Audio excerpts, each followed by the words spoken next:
안녕하세요. 오늘도 사연살롱을 찾아주셔서 감사합니다. 30대 후반에 서울에 사는 여성이에요. 얼마 전 유튜브를 보는데 절대 결혼해서는 안 되는 사람 중에 양다리 걸치는 사람이 나오더라고요. 바람은 피웠던 사람이 하는 거고 절대 한 번으로 안 끝난다고요. 결혼하면 안 하겠지. 청첩장 돌렸으니 지금만 참고 지나면 나중에 우스갯소리 할 때가 오겠지. 이런 건 다 착각이라고요. 제가 그 이야기를 결혼 전에 들었더라면 제 인생도 달라졌을까요? 제가 딱 저런 경우에 해당됐었거든요. 제 말에 눈치채셨겠지만 저는 결혼하고 2년 차에 이혼을 했어요. 그게 벌써 3년 전쯤 일이네요. 남자의 바람기도 문제였고 그걸 아무것도 아닌 것처럼 말하는 시댁 사람들도 장난 아니었거든요. 30 중반에 결혼을 했던 저는 일찍 하는 결혼도 아닌데 한번 연을 맺은 거 끝까지 간다는 마음이었거든요. 하지만 그런 뚝심은 바람을 피는 남자 앞에서는 필요 없더라고요. 남편과는 캠핑 커뮤니티에서 만나게 됐어요. 캠핑 붐이 일기 전부터 혼자 차 타고 나가서 1박을 하거나 캠핑 가는 걸 좋아했거든요. 그러다가 함께하는 사람들이 있으면 재미있겠다 싶어 캠핑 모임에 나갔는데 거기서 남편을 보게 된 거죠. 남편이 먼저 적극적으로 다가와서 자연스럽게 사귀게 됐는데 말도 잘하고 재밌어서 만나면 참 즐거웠어요. 1년 넘게 만나다 보니 남자도 저도 나이가 있어서 자연스럽게 결혼 쪽으로 이야기가 흘러갔고요. 저희는 양쪽 집안에 인사드리고 상견례까지 마치고 본격적으로 결혼 준비에 들어갔어요. 바로 그때 저는 남편한테 다른 여자가 있다는 걸 알게 됐고요. 퇴근 후 둘이 같이 혼수 보러 가기로 했던 날이었거든요. 제가 생각보다 일찍 끝나서 남편 회사 앞으로 갔다가 다른 여자랑 팔짱을 끼고 어느 식당으로 들어가는 남편을 발견했어요. 그리고 잠시 후 저한테 문자가 왔죠. 현주야, 나 지금 일이 있어서 사무실에 있어. 먼저 혼수 보고 있어. 내가 갈게. 미안해. 저는 너무 기가 막혀서 바로 그 식당으로 들이닥쳤고 저를 본 남편은 당황해서 횡설수설 하더라고요. 여자도 놀라서 저와 남편을 번갈아 봤고요. 딱 분위기가 여자는 저와 남편 사이를 모르는 것 같았어요. 결혼 약속까지 하고 회사에 청첩장도 다 돌렸으면서 자기 회사 근처에서 다른 여자랑 만나는 건 대체 무슨 강심장인지 모르겠더라고요. 그만큼 저를 우습게 생각한다 싶어서 결혼 안 한다고 했더니 남편은 그날 밤 늦게까지 저한테 문자를 하며 미안하다고 사과를 했어요. 현주야, 다 오해야. 너 만나기 전에 잠깐 만났던 사람인데 근처에 왔다가 생각났다고 해서 본 거야. 나랑 저녁 한번 먹겠다는데 거절할 수가 없어서 그랬어. 너한테 본의 아니게 거짓말한 건 미안한데 이런 일이 생길까봐 그랬던 거지 다른 이유는 없어. 내가 네가 회사 앞에 올 줄 알았으면 걔랑 밥 먹으러 갔겠냐? 다른 사람들 눈도 있는데 내가 결혼할 사람 놔두고 딴 여자를 왜 만나겠어? 제발 화 풀어. 지금 청첩장까지 다 돌린 마당에 파혼한다고 해봐. 친구들은 그렇다 치고 집안 어른들이나 친척들은 어떡할 건데? 부모님은 또 뭐가 되겠어? 네가 아무리 화가 나도 다른 사람들 생각도 해야지. 내가 이런 말 하는 게 너 보기에 우습기는 하겠지만 그래도 다른 사람들 피해주는 건 아닌 것 같아서 그래. 남편은 구구절절 장문의 문자들을 계속 보냈어요. 저도 화가 나서 파혼한다고 했지만 정말 그 여자랑 사귀는 거면 그렇게 회사 앞에서 만날 리 없지 않을까 하며 마음이 좀 풀리기 시작했어요. 남편 말대로 청첩장 다 돌리고 파혼한다는 게 남들 보기 많이 부끄럽기도 했고요. 저는 일단 결혼은 진행한다는 마음을 먹고 답을 했죠. 그렇다고 다른 여자랑 팔짱까지 끼면 당연히 의심하지 않겠어? 그 여자도 좀 그렇네. 아무리 예전에 만났다고 해도 결혼할 사람 팔짱을 그렇게 끼고 말이야. 앞으로는 이런 일 없게 해줘. 그런 건 상훈 씨가 거절해야지. 알았어. 나도 생각이 짧았어. 미안해. 그렇게 여자 문제는 해프닝으로 일단락이 되었는데 시댁 반응이 정말 어이없더라고요. 남편은 아버지가 일찍 돌아가셔서 시어머니와 시동생 둘이 있었거든요. 그런데 어떻게 결혼 전 그 문제를 알았는지 신혼여행 후 시댁에 갔더니 저한테 이러더라고요. 얘, 너 결혼 전에 파혼하려고 했었다며? 상훈이 만나러 온 여자 때문에. 뭐 결혼 전이니 예민해서 그러려니 이해해도 가긴 하는데 결혼한다고 여자도 못 만나는 건 좀 아니지 않니? 앞으로는 여자 만난다고 시끄럽게 하는 일 없었으면 좋겠구나. 여자가 현명해야 집안이 조용한 법이야. 어머니, 아무려면 제가 무작정 여자는 절대 못 만난다 그러겠어요. 상훈 씨랑 팔짱까지 끼고 다정하게 식사하러 들어가면서 저한테 거짓말 문자를 보내니 저로서는 의심할 수밖에 없었어요. 우리 상훈이가 원래 여자들한테 인기가 좀 많아.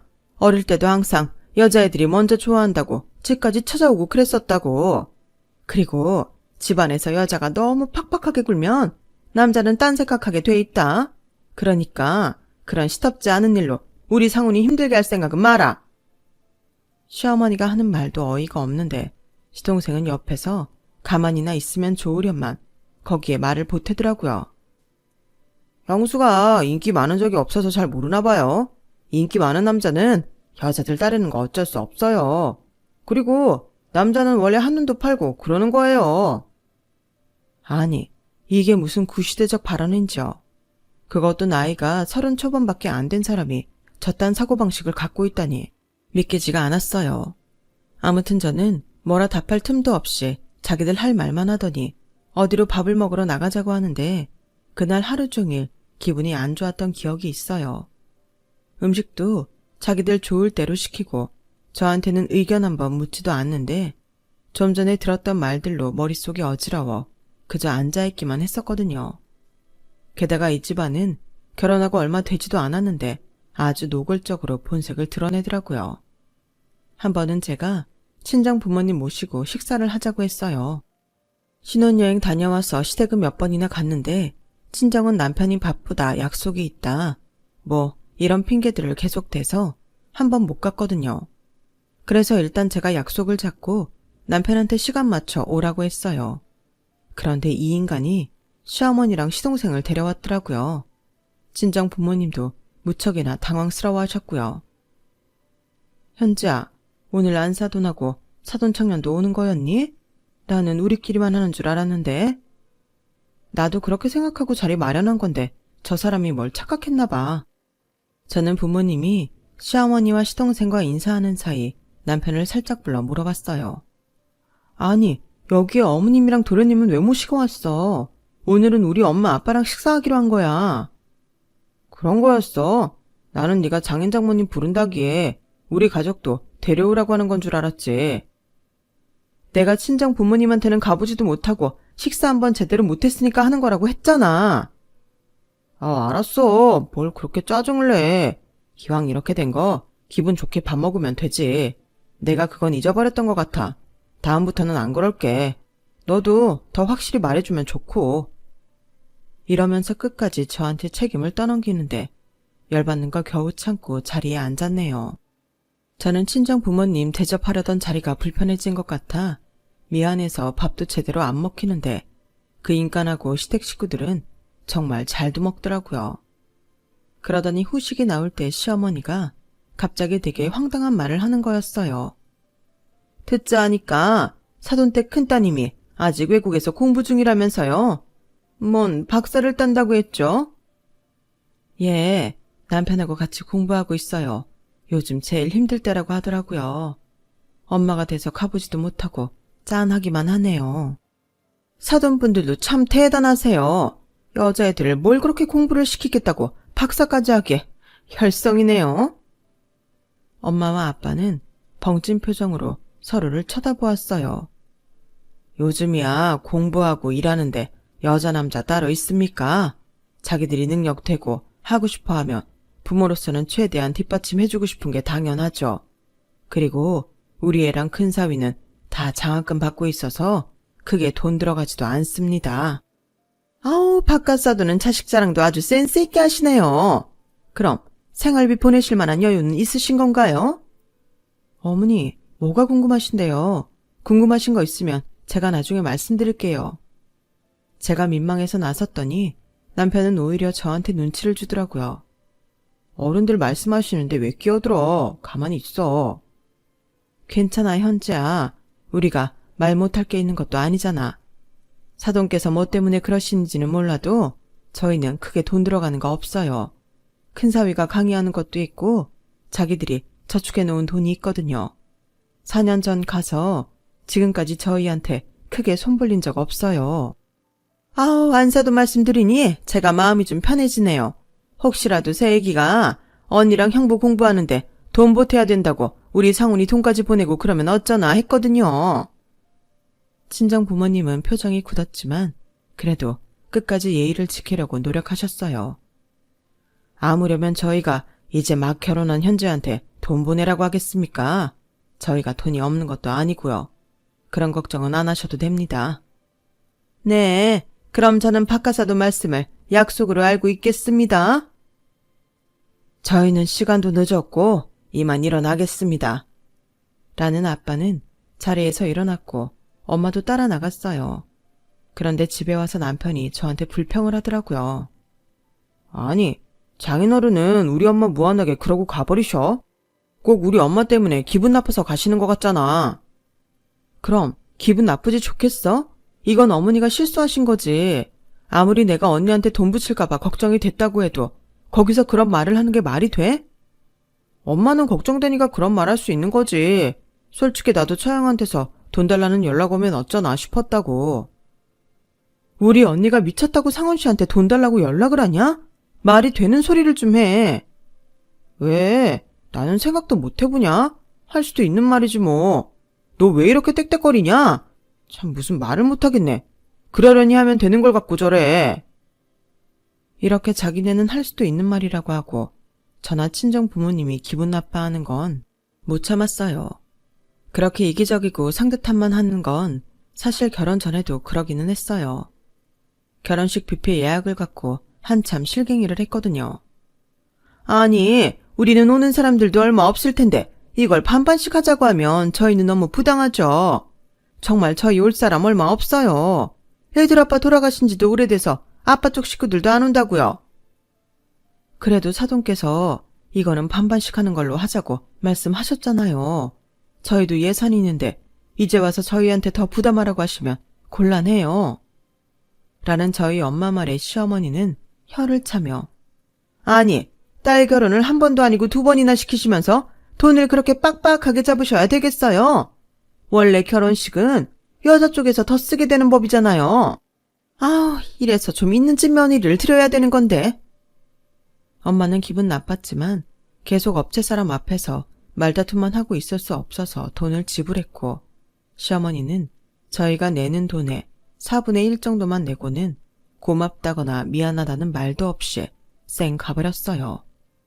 그런데 결혼식 날 시댁 쪽 하객이 저희보다 훨씬 많이 온 게 정말 코미디라면 코미디였죠. 시어머니는 결혼하고 나서도 자꾸 제 친정 재력이 어쩌고 했는데 솔직히 저희 집이 부자는 아니어도 먹고 사는 데에 지장은 없었고 친정 부모님 아파트도 시어머니 계신 곳보다는 훨씬 나았어요. 저나 친정 부모님은 시어머니가 혼자 고생하면서 아들 둘 키우느라 힘들었을 거라고 여기며 혹시라도 상처받을까봐 그런 말은 하지도 않았고요. 그럼에도 시어머니도 남편도 무슨 저희한테 원망이라도 있는 사람들처럼 돈 타령을 하거나 여자가 잘나봐야 남자만 못한다는 둥 이상한 소리만 해댔어요. 그래도 시어머니가 하는 말을 자꾸 친정 부모님이 들으시면 속상하실 것 같아서 친정에 가서는 아예 시댁에서 무슨 말을 했는지 말을 안 했어요. 남편은 그날 식사 자리 이후에도 친정에는 가려고 하지 않아서 퇴근하고 시간이 남을 때 저 혼자 가곤 했거든요. 그리고 남편이 친정에 가고 싶어 하지 않는 것처럼 저도 시댁에 가고 싶지 않았어요. 가뜩이나 얼굴만 보면 이상한 말만 하는데 남편은 친정은 가려고도 하지 않으니 저라고 시댁이 가고 싶겠어요. 어느 날 퇴근하고 집에 오니 시어머니랑 시동생이 와서 남편하고 셋이 밥을 먹고 있더라고요. 원래 자기들 마음대로 하는 사람들이니 또 지들끼리 연락하고 만나나 보다 했거든요. 그런데 시어머니가 깜짝 놀랄 소리를 하는 거였어요. 예, 우리 여기 앞동으로 이사 오려고 하거든? 오늘 부동산에서 연락이 와서 앞동집 나온 거 보러 왔는데 참 괜찮더라고. 헌데 돈이 좀 모자란다. 원래는 상훈이가 돈을 해주기로 했었는데 대출 받으려면 너랑 상의를 해야 된다고 하더라. 안 그러면 난리 날 거라는데. 아유, 얘가 아주 결혼하고 변했어. 이래서 집에 며느리가 잘 들어와야. 아니다. 이런 얘기는 할 거 없지 뭐. 아무튼 그래서 우리 대출 좀 받아야겠는데 너도 괜찮지? 아니, 뭐 이런 뻔뻔한 사람들이 다 있나요? 저한테는 말도 없이 저희 아파트 앞동으로 온다는 것도 그렇지만 이제는 이사를 해야겠으니 대출을 받는 데에 동의를 하라니 정말 경우가 없어도 이렇게 없을 수 있나요? 아니, 저는 사전에 들은 얘기도 전혀 없고 뭘 어떻게 대출받겠다는 건지 모르겠는데요. 상훈 씨가 개인적으로 대출받는 건 몰라도 저는 못 해드리겠어요. 솔직히 어머니, 저희 이 집 얻을 때에도 돈 없다고 하나도 안 보태주셨잖아요. 오히려 저희 친정에서 조금 도와주셨고요. 저는 우리 여기 얻는다고 어머님 되게 뭐라고 하셨던 것도 기억해요. 앞으로 아파트 값이 많이 오르지도 않을 것 같은데 집 산다고 그것밖에 돈이 없냐고 뭐라고 하셨잖아요. 그렇게 싫다고 하셨던 동네에 오신다고 저한테 대출에 동의하라뇨. 저 정말 생각할수록 말이 안 되는 것 같거든요. 제가 흥분하자 남편은 제 팔을 잡아 끌고 방으로 들어갔어요. 야, 내가 엄마한테 이 집 담보로 대출받을 수 있을 거라고 큰소리 쳤는데 거기서 그러면 어떡하냐? 미쳤어? 내가 왜 이 집을 담보로 대출을 받아? 나는 절대 못해. 내가 말했잖아. 어머니 나한테 어떻게 하셨는데 이제 와서 이 동네로 오니 대출받아 아파트값 모자란 걸 달라고 해. 누구 마음대로 내가 이 집을 담보로 대출에 동의를 해? 역시나 공동명의로 되어 있는 집을 담보로 대출을 하려니 저한테 말을 할 수밖에 없었던 거였어요. 저희가 싸우는 소리를 밖에서 듣고 있던 시어머니는 예, 됐다. 내가 더러워서 정말. 이래서 집에 사람이 잘 들어와야 되는 건데? 에휴, 라더니 현관문을 쾅 닫고 나가는 소리가 들리더라고요. 그러더니 시동생이 이러는 말이 들렸어요. 와, 진짜 볼수록 진상이네요. 형수라는 말도 안 나온다.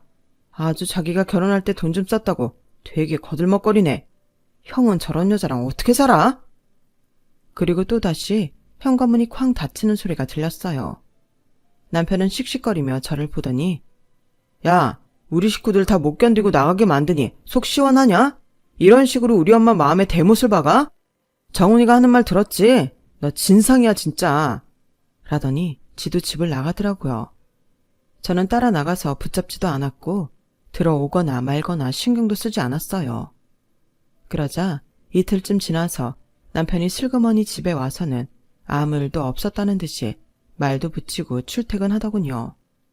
저는 그때 이혼을 고민하긴 했어요. 그럼에도 한번 결정하고 선택한 건 끝까지 책임을 져야 된다고 항상 그렇게 살아왔기 때문에 좀 더 살아보자고 생각했어요. 어쨌든 시어머니와 시동생은 남편이 받은 대출로 아파트 값을 채워서 저희 앞동으로 이사 왔어요. 이사 와서는 집안일 간섭하지는 않으려나 내심 걱정했는데 시어머니는 제가 생각했던 것보다 조용했어요. 알고 보니 남편 회사가 대규모 구조조정에 들어가서 남편도 잘릴 수 있다는 얘기를 들었던 거였어요. 시댁의 앞동으로 이사한 후에 남편은 퇴근하고 항상 거기를 먼저 들르는데 자기 엄마랑 동생한테 우는 소리를 꽤나 한 것 같더라고요.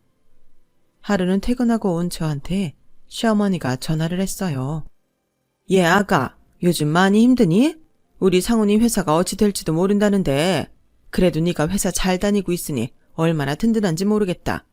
일하느라 피곤할 텐데 잘 챙겨 먹고 푹 잘 자야지. 그래야 열심히 일해서 집안 기둥 노릇할 거 아니니. 상훈이야 당분간 네 신세를 좀 져야 될 것 같은데 아내로서 남편 마음 상하지 않게 잘해주길 부탁한다. 미리 고맙다 아가. 전에는 하지도 않던 아가 호칭까지 붙여가며 그래도 눈치를 보는 것 같아서 좀 안 됐다는 생각도 들었어요. 결국 남편은 구조조정 대상에 올랐고 곧 회사를 그만두게 되었고요. 남편은 잔뜩 주눅이 든 표정으로 저한테 이렇게 말하더라고요. 저기 내가 이런 말해서 좀 그렇긴 한데 나 때문에 엄마도 내 동생도 마음고생했잖아. 그래서 우리 가족 같이 여행 좀 다녀왔으면 하거든. 너도 갈래? 아니면 우리끼리 갔다 와도 될까? 딱 보니 벌써 자기들끼리 여행 계획 다 짜놓고 제 눈치가 보이니까 한번 말해보는 것 같더라고요. 갔다 와. 내가 끼면 불편하지 않겠어? 예의상이라도 물어봐준 건 고마워. 가서 잘 쉬고 재밌게 놀다가 와. 너 나중에 딴말하기 없기다. 그럼 잘 다녀올게. 그 즈음에 유학 갔던 언니 부부가 방학이 돼서 친정에 와 있었어요. 남편한테 언니 부부가 와 있다고 말은 했었는데 남편은 자기 신세랑 비교하며 한탄만 하더라고요. 에휴, 누구는 외국에서 공부하면서 방학이라고 한 달 넘게 먹고 놀고 쉬고 나는 뭘 잘못했다고 회사 잘리고 이력서나 돌리고 있어야 하는지. 나보고 처형내 보러 가자고 하지 마. 내가 만나서 무슨 말을 하겠냐?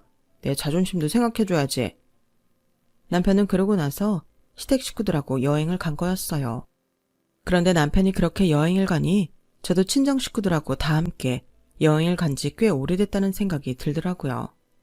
저는 퇴근길에 친정에 가서 이렇게 말했어요.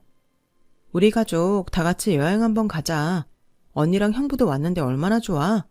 이렇게 다 모여서 가본 적 한 번도 없잖아. 좋은 기회 같아. 근데 지금 박서방 여행 갔다며. 박서방은 여행 갔다 와서 또 가는 게 좋다고 할까? 아니야, 엄마. 아마 그 사람은 우리랑 같이 안 갈 거야. 자기네 식구랑 갔잖아. 지금 회사 때문에 많이 심란한 것 같아서 머리 식힌다고 마음 편히 있고 싶다고 해서 자기네 식구들하고 간 거니까 우리는 우리끼리 가면 될 거야. 내가 물어는 볼게. 아니, 아무리 그래도 와이프는 두고 자기 엄마랑 동생하고만 간 건 나는 좀 이해가 안 되네. 이제는 처제하고 가족인 건데 처제는 괜찮아? 라는 형부의 말에 좀 민망하긴 하더라고요. 사실 심란하고 머리 식히고 싶으면 혼자 가든가 아니면 저랑 둘이 어디 가자고 할 것 같았는데 말이죠. 저 역시 마음 깊숙한 곳에서 그런 생각을 하고 있었기에 섭섭하긴 했었거든요. 어쩌면 그래서 저도 저희 친정 식구끼리만 여행 갈 계획을 세웠던 건지도 몰라요. 그런데 정말 제가 남편과 끝장을 볼 일이 생기고 말았어요. 여행에서 돌아온 남편한테 이번에는 제가 친정 식구들하고 여행을 다녀오겠다고 하니 남편은 인상부터 찌푸리는 거였어요. 그거 네가 전부 다 돈 쓰는 거 아니야? 장인 장모님이야.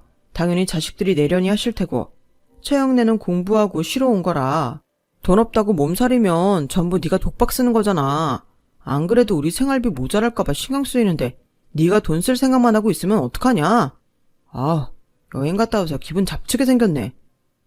그럼 너는 여행 왜 갔어? 그렇게 생활비 들어갈 거 생각하는 사람이 회사 잘리자마자 여행 갈 생각부터 해? 그것도 나는 쏙 빼놓고 자기 가족들끼리? 야, 그건 내가 그동안 받은 스트레스 풀려고 한 거고 내가 분명히 너한테 물어봤잖아. 갈 거냐고. 네가 안 간다고 해놓고 이렇게 딴소리야. 내가 분명히 그랬잖아. 딴소리 하지 말라고. 그럼 니네끼리 전부 다 짜놓고 나중에 나한테 예상 물어보는 거 뻔히 다 보이는데 눈치 없이 거기 끼면 또 끼었다고 뭐라고 했을 거면서? 그리고 우리 생활비 걱정 없게 할 테니까 넌 신경 꺼. 야, 근데 너 아까부터 너라고 한다. 그리고 니네끼리라고 했지? 넌 남편하고 시댁에 대한 예의도 모르냐? 이제 내가 직장 없다고 바로 무시하는 거야. 너는 우리 친정에 뭘 그렇게 예의 지켰다고 나보고만 예의 지키래? 시끄럽고 나 우리 식구들이랑 여행 갔다 올 테니까 그렇게 알아. 그렇게 저는 가족끼리 여행을 떠나게 됐어요. 바닷가에 있는 제일 좋은 호텔에 제일 경치 좋은 방을 예약했더니 정말 다르긴 하더라고요. 이런 데에 돈 쓰라고 돈 버나 보다 싶을 만큼 바닷가 뷰도 좋고 침실도 굉장히 넓고 쾌적했어요. 사실 저는 신혼여행도 남편이 하도 돈 없다고 우는 소리를 해서 호텔도 레지던스급으로 갔었거든요. 지금 생각해보면 자기가 돈 내야 되니 한 푼이라도 아끼려고 어떻게든 비싼 데에 안 있으라고 했던 것 같아요. 신혼여행은 누구든 가장 좋은 곳에 예약해서 실컷 누리다가 오려고 하지 않나요? 이미 저에 대해서는 그 정도 마음밖에 안 되는 사람이었는데 저는 왜 그렇게 책임감을 가지려고 했나 모르겠어요. 게다가 하루 구경하고 밥 먹는 것도 전부 언니 부부가 돈을 써서 저는 돈 쓸 일도 없었어요. 제가 계산한다고 하면 언니는 제 손을 딱 잡고 아예 돈을 못 내게 하더라고요. 우리 여기서 펑펑 쓰다 가려고 넉넉히 가져왔어. 이 정도는 우리가 다 쓸 테니까 너는 재밌게 놀기만 해. 언니가 돼서 동생한테 돈 쓰게 하면 되겠니? 그래 처제. 가까운 데 있으면서 챙겨주지도 못하는데 이럴 때 한꺼번에 갚아야지. 걱정 말고 어머님 아버님하고 그냥 푹 쉬다가 가. 그렇게 언니 부부의 배려로 즐거운 시간을 보냈는데 문득 혼자 있을 남편 생각이 나긴 하더라고요. 여행 오기 전 남편이 한 말 때문에 5만 정 다 떨어지긴 했지만 그래도 여행 갔다 오자마자 제가 나와서 혼자서 밥 챙겨 먹는다고 힘들진 않을까 싶더군요. 그래서 전화를 했는데 받지 않더라고요. 하긴 바로 앞동에 자기네 식구가 사는데 힘들면 엄마한테 가서 밥 얻어먹겠구나 하는 생각이 들었어요. 어쩌면 시댁에 가 있느라 전화를 못 받는지 모르겠다 하고 밥 잘 먹고 있냐는 문자만 남겼어요. 그리고 다음날 아침 조식을 먹고 나왔는데 언니 부부가 먼저 나갔는지 안 보이더라고요. 언니한테 전화를 해보니 바닷가 산책 중이라길래 저도 부모님과 같이 밖으로 나갔어요. 언니 부부를 찾느라 바닷가 여기저기를 돌아다니는데 저만치 바닷가에 있는 카페 앞이 시끌시끌 하더라고요. 무슨 일이 있나 보다 하고 무심하게 있는데 엄마가 이러시는 거였어요. 저기 쟤네 우리 애들 아니야? 어머, 저 사람 박서방 아니니? 맞는데 박서방이 왜 여기 있지? 그건 그렇고 왜 우리 큰사위가 작은사위 멱살을 잡고 있어? 저는 아빠 말에 놀라서 얼른 그쪽으로 뛰어갔어요. 아니나 다를까 형부가 남편을 금방이라도 칠 것처럼 붙잡고 있었고 남편은 어쩔 줄 몰라 하얗게 질려있더라고요. 언니는 팔짱을 끼고 웬 여자를 째려보고 있었고요. 언니, 형부, 이게 다 무슨 일이에요? 상훈 씨는 대체 왜 여기 있어? 뭐 하고 있었던 거야? 현지야, 너 여기로 여행 온 거였어? 나는 너 강원도로 가는 줄 알았지. 아우씨, 누가 부산에 올 줄 알았냐고. 그러자 형부는 남편의 얼굴에 주먹을 펑 날렸고 남편은 뒤로 나가 떨어졌어요. 그러자 언니가 붙잡고 있던 여자가 자지러지게 소리를 지르며 남편을 안아 일으키더라고요. 자기야, 괜찮아? 자기야, 어머 어떡해. 그제야 저는 그 여자를 알아봤어요. 바로 결혼 전 남편 회사 앞에서 남편의 팔짱을 끼고 음식점으로 들어가던 그 여자였어요. 야 박상훈, 너 이 여자 계속 만나고 있었던 거야? 그랬어? 그래놓고 나랑 살면서 그렇게 내 속을 썩인 거야? 내 말에 여자는 아차 싶었는지 실거머니 남편을 놓고는 꽁문이 빠져라 도망을 가버리더라고요. 이게 남의 귀한 딸 힘들게 하는 것도 모자라 바람까지 펴? 야, 이 짐승만도 못한 놈아! 엄마는 바로 남편의 머리채를 잡았고 우리 가족은 전부 남편을 둘러쌌어요. 야, 이 자식아, 네가 제정신이야? 회사도 잘린 자식이 지 마누라 놔두고 바람필 정신이 있어? 라는 아빠 말에 남편은 엄마한테 머리가 쥐어 뜯기면서도 죄송하다는 말을 안 하더라고요. 아니, 일단 저는 이렇게 될 줄 몰랐고 사실 제가 현지 때문에 얼마나 숨막혔는 줄 아세요? 현지만 잘했어도 저도 이러지 않죠. 그러자 이번에는 언니가 한마디 했어요. 와, 진짜 기가 막혀서 말이 안 나온다. 너 이런 놈이랑 어떻게 살았니? 저는 카페에 가서 무작정 물병을 들고 나와서 남편의 머리 위에 확 부어버렸어요. 그제야 남편도 친정 식구들도 멈춰서 저를 봤어요. 야, 네가 인간이냐? 결혼식 때도 지네 손님 없다고 우리 집에서 뷔페값 거진 다 물게 만들고 지들 친척 지인들 전부 우르르 와서 다 처먹고 갔으면서 신혼여행 때 돈 쓰는 것도 아까워서 레지던스 호텔에 예약한 새끼가 너야. 그래놓고 우리 언니네가 지한테 돈 달라고 할까봐 징징대고 니네 엄마 이사 온다고 대출받게 해달라고 징징대고 그래놓고도 네 입에서 그딴 말이 나와? 너 딱 걸렸어. 너 변호사 선임할 준비나 해. 남편은 잠시 멍하니 저를 보더니 제가 자리를 뜨려고 하자 얼른 저를 붙잡더라고요. 현지야, 잠깐만. 내가 설명할게. 내가 좀 전에는 너무 놀라서 그랬던 거고 다 설명할 수 있어. 뭘 설명해? 아까 저 여자가 너보고 자기야 하면서 붙잡았던 거 기억 안 나? 이런 니놈이 혼자 밥 챙겨 먹을까봐 전화까지 했던 내가 미친년이다. 나 너 가만 안 둬. 저는 먼저 앞장서서 자리를 떠났고 다른 가족들은 제 뒤를 따라왔어요. 아무리 가족이라도 너무 비참하고 창피하고 얼굴을 들 수가 없더라고요. 가족들 얼굴 볼 자신도 없었고요. 어쩌다가 저런 인간한테 반해서 결혼을 했는지 스스로가 너무나 한심했어요.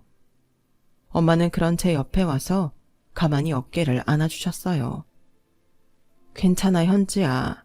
살다 보면 사람마다 시련이 있기 마련인데 너한테는 저놈이 이기고 나갈 시련인 거야. 그리고 무조건 같이 살면서 그 시련을 이길 필요는 없어.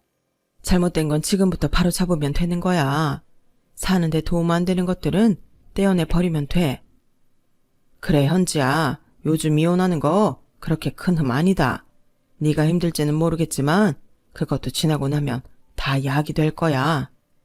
라는 엄마 아빠 말에 저는 그만 눈물을 터뜨렸고 언니 부부도 와서 저의 등을 쓰다듬어주며 위로했어요. 정말 죄송해요. 저 잘 사는 모습 보여드리고 싶었는데 가족들 실망시키고 싶지 않았는데 제가 저런 사람을 만날 거라고는 생각도 못했어요.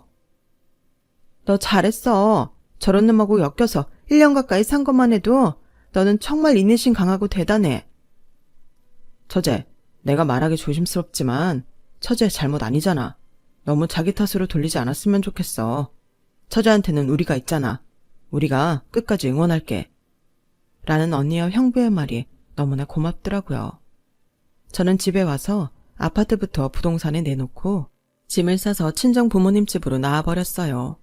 알고 보니 그 자식은 저한테 걸렸던 그날 이후로도 그 여자를 계속 만났고 심지어 둘이서 저에 대해 뒷담화까지 했다는 사실을 알게 됐어요.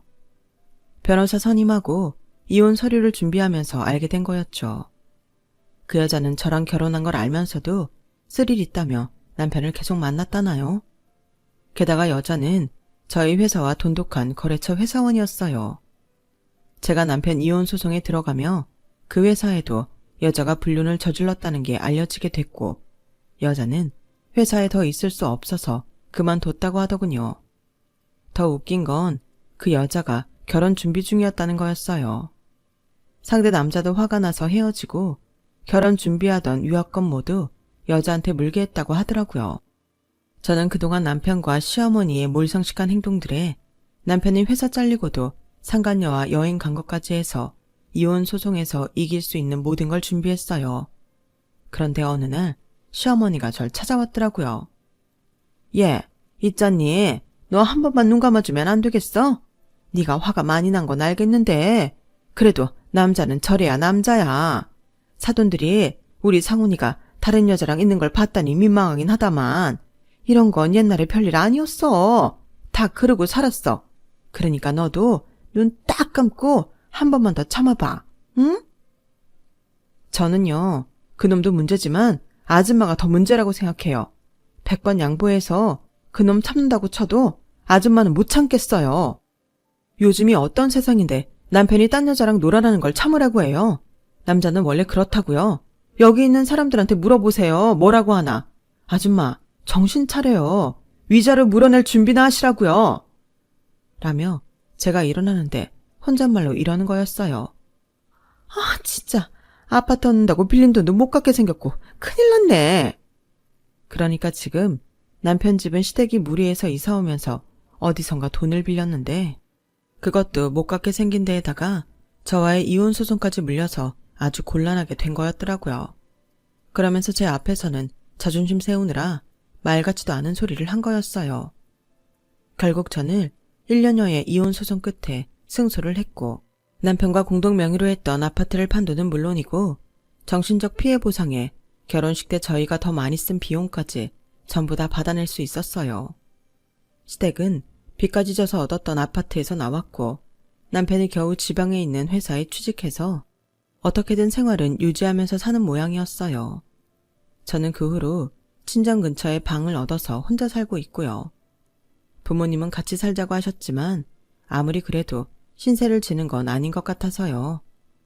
지금은 저 혼자서도 즐길 줄 아는 사람이 되려고 노력하고 있어요. 제 이야기는 여기까지예요.